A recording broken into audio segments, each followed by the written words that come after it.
Instagram says I'm live, which is very reassuring. It's good to be with you all again, if you are with me. This is Terry from Irondale, and it's another session of Friday Improv.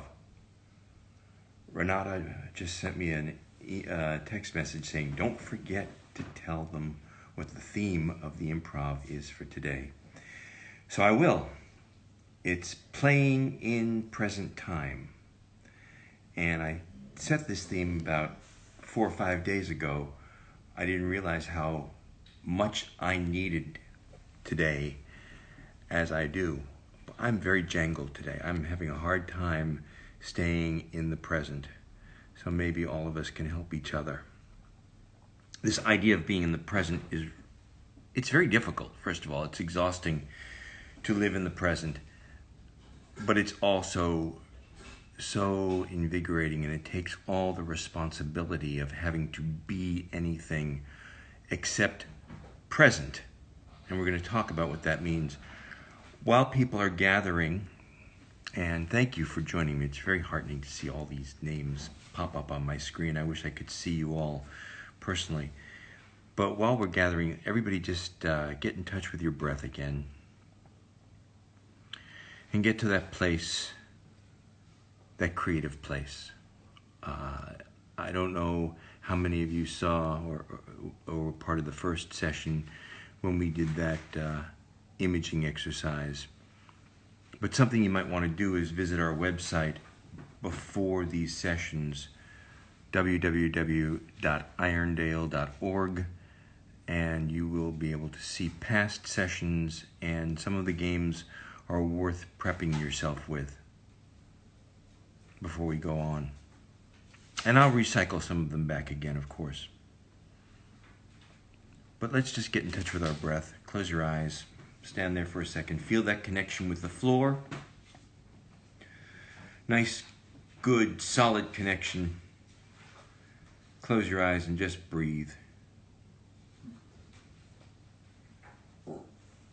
Allow the breath to just come in and out. Don't suck it in. And on the exhalation, a nice sound.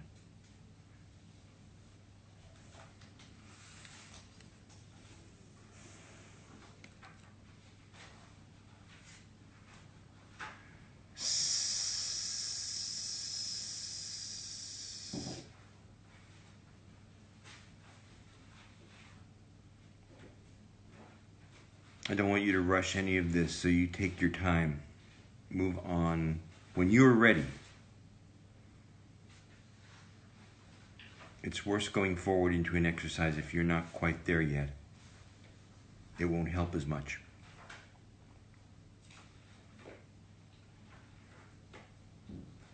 And I just want you to think about that word, what that means to be present. What does it mean? We talk about it as actors. We say, oh, he or she was really in the moment. Today we're going to try to get an experiential sense of what that means.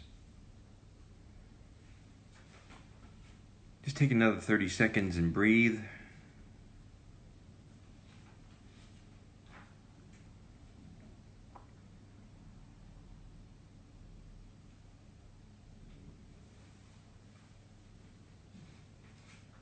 I wish I could see everybody.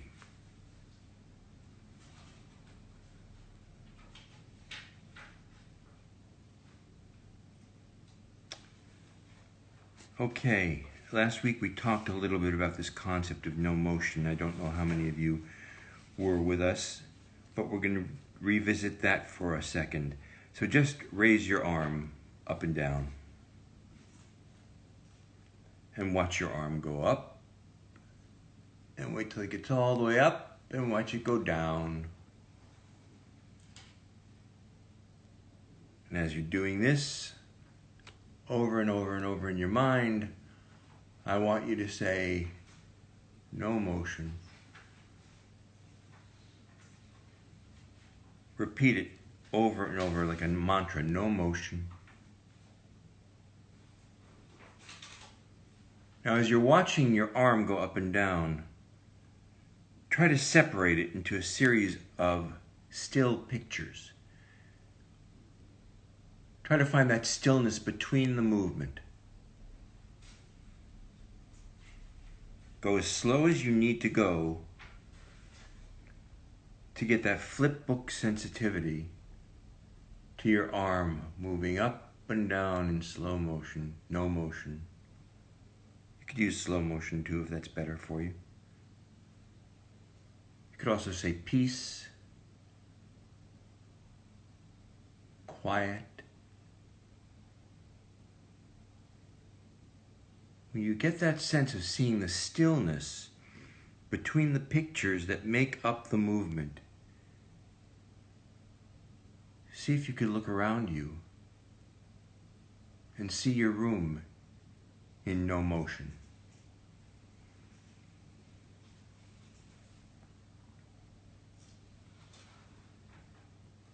If you're with another person, see that person in no motion. The person can do whatever he or she is doing.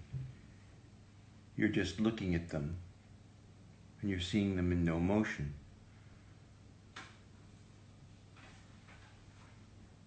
If and when this concept starts to get into your body, take it into a walk.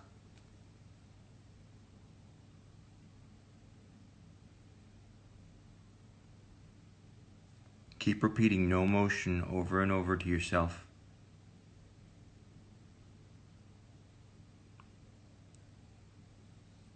If you just joined us, we're getting warmed up here.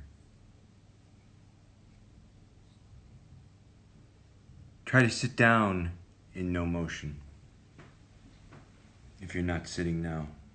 If you're sitting, stand up. In no motion.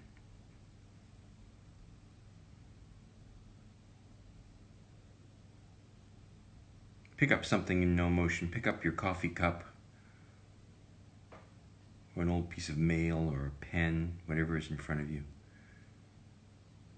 Try to keep seeing things in no motion. If you lose it, and you will, then go back to the arm. That's your metronome, that's your barometer. Am I in the zone or am I not in the zone? But otherwise, you're going for a ride in your body. It's like the car going 60 miles an hour and you're absolutely perfectly still in the car. You're sitting in the seat. The world is going by in super speed. But you're perfectly still inside. Okay, take a seat in no motion. Close your eyes for a second. Open your eyes and see an object, but don't label it. See it unlabeled. Close your eyes again. Try to see the object or another object without a label.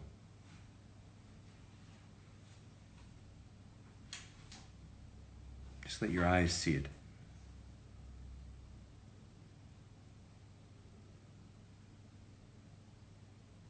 Close your eyes again. Take another object. See it. See it unlabeled. Don't call it by its name.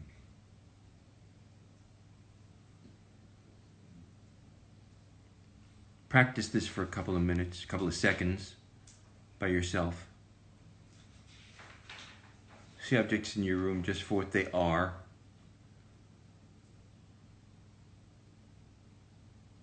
See through them.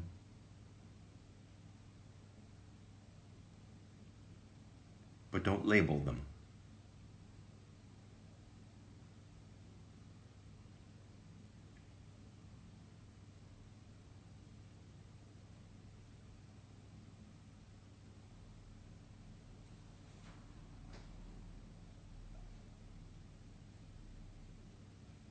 Pick a new object. Don't label it. See it. Let that object see you.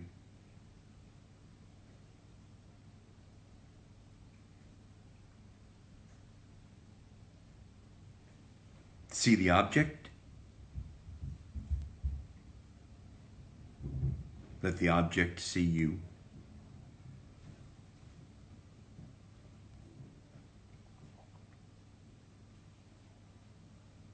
Cool. Now ask yourself, what was the difference? What did that seeing exercise teach you, or show you, or illuminate for you?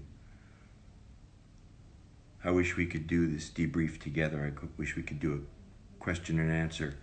I don't have the answers. You have to find them for yourself. So maybe it's good that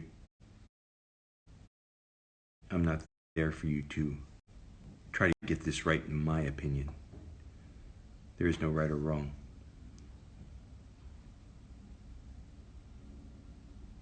We talk about space. And yesterday or last week, I talked about this idea of space is the thing that connects us. It connects us to our family, to our friends. It's like fish swimming in the sea, and the water is space. We swim in this space. So now I want to explore what this space is a little bit. I want you to take your two hands and put them opposite each other about 6 inches. Maybe between 3 and 6 inches. And I want you to become aware of the space in between your hands. Try to keep the space between the two palms, but explore it with your palms, but let that exploration go into your body as well. It's not just palms. What is that space? What is it made of? It's alive. Keep it alive. Keep it alive between your two hands. Let it thicken. Let it get bigger if it wants to get bigger, but keep your palms facing each other so the space remains between your hands. Ooh. It's a game, so have fun with it.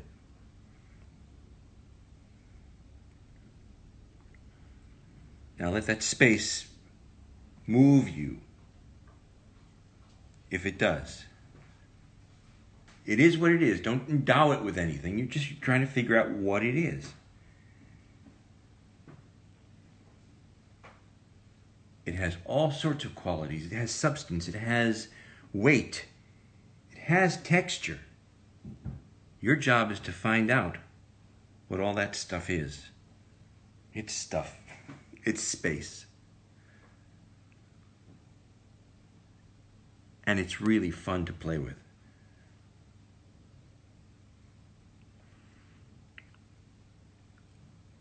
Let it really thicken. Let it get as big as it wants to get. Use your whole body now to keep the palms facing each other at all times. So wherever you're going to go with it, it might carry you across the room. I'm going to try to stay in my seat. So I am imposing a little bit on the space, but let the space take you wherever it takes you.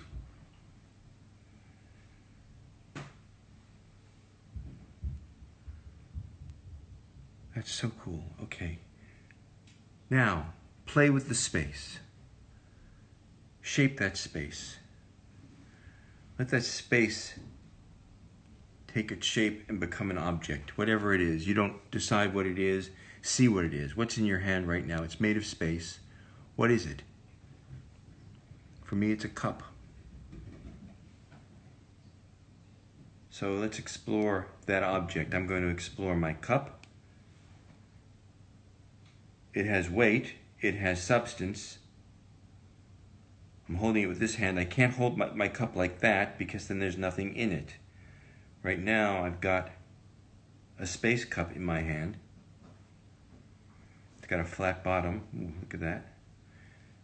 I can put it on its side. Now, as I play with my space cup, I'm looking for a moment of transformation. When will my cup become something else? And I'm going to use my whole body to continue staying with the cup until all of a sudden it becomes something else. Maybe you know what that something else is right away, maybe you don't. But it just becomes something else. So allow it to do that. Play with that new object. Maybe it's not labeled when you first play with it, but it might take on a name after that.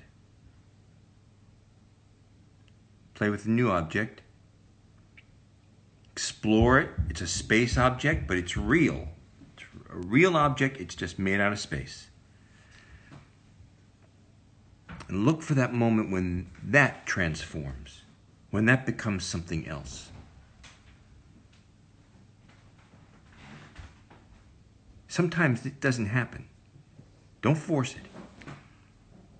If it happens, let it happen. Sometimes it happens so fast, you get a new object and it becomes a new object. And then that object goes through 5 transformations in the course of 10 seconds. Let it do that too. Surprise yourself. You've got nobody to impress here. You're doing this for yourself.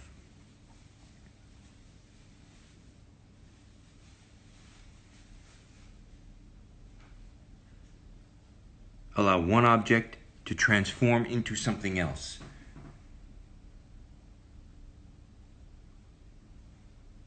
And I'm going to ask you all to keep working on this until you all come up with a ball. Maybe you've already had a ball and it's been something else, but we're looking for that moment when we've got a ball in our hand.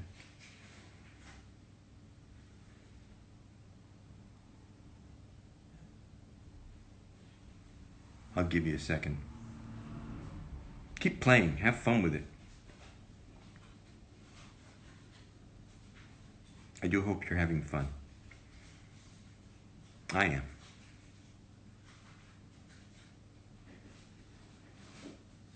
Okay. I'm going to make a rash assumption that everybody's got their ball. And it's a different color. It might be a different size. But it's a ball that you can hold in your hand.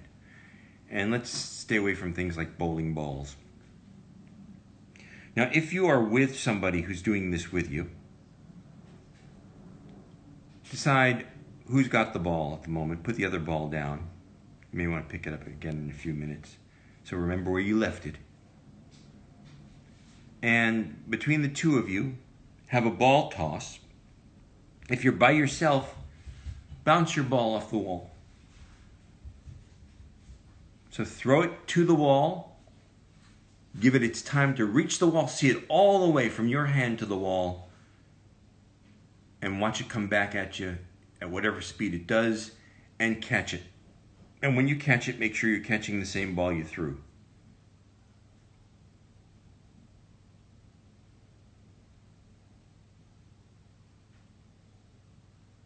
Got it?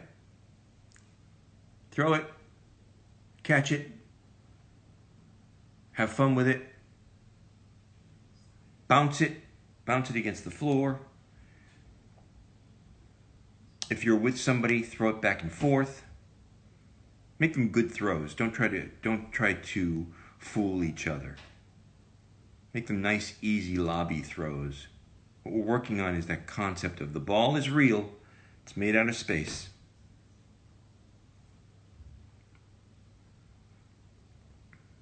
Good. Okay, everybody have their own ball again, please. Now I'm going to ask you to throw that ball straight up in the air and watch it come down into your hand. Straight up in the air. See it come down in your hand. Throw it up. Catch it. Throw it up. Catch it. Throw it up. And that moment, when the ball is in the air, that's the present. That's the present. When time and space meet each other, that is the present. That's where the unlabeled is. That's where we want to be right now, in the present. And before we do our final exercise, I want to read you something that I discovered this week. It's a quote from Viola Spolin, my goddess of improv. Do not think of present time as clock time, but rather as a timeless moment when all are mutually engaged in experiencing and experience the outcome of which is as yet unknown. That's important. The outcome of which is as yet unknown. You're right there. You're connected, and you don't know what's going to happen. And that is where the spontaneity is, and that is where the joy is, and that is where the happiness is, and that's the everlasting, never-ending spiral. And then she goes on to say what we've just experienced. Present time is the moment time and space meet when the ball is in the air. So one more time. Throw that ball up in the space and catch it. And throw it up and catch it. And that's where we're going to end today's session. As always, I would love to hear from you either at terry@irondale.org or on my Facebook page, Terry Grease, or through Instagram. However you want to do it, I would love to hear from you. Get your feedback as to how these sessions are unjangling you. And, I spent my morning trying to track down some of these loan funds for artists because I'm desperately trying to keep our company employed. And all these emergency loan funds are hurry up and wait. So it's get all this stuff together, and then they say, well, we don't know when we're going to do it. It'll be a few weeks. So some emergency. So if you've got a few dollars, give some money to an artist. Support an arts organization that means something to you. It doesn't have to be a lot. It could be $5. That means a lot right now to a lot of us. And visit our website, www.irondale.org. I will be doing this every Friday for the duration because it is important to me to do it. Even if none of you show up. But I hope it's important for you. So thank you. And everybody stay safe. Be well.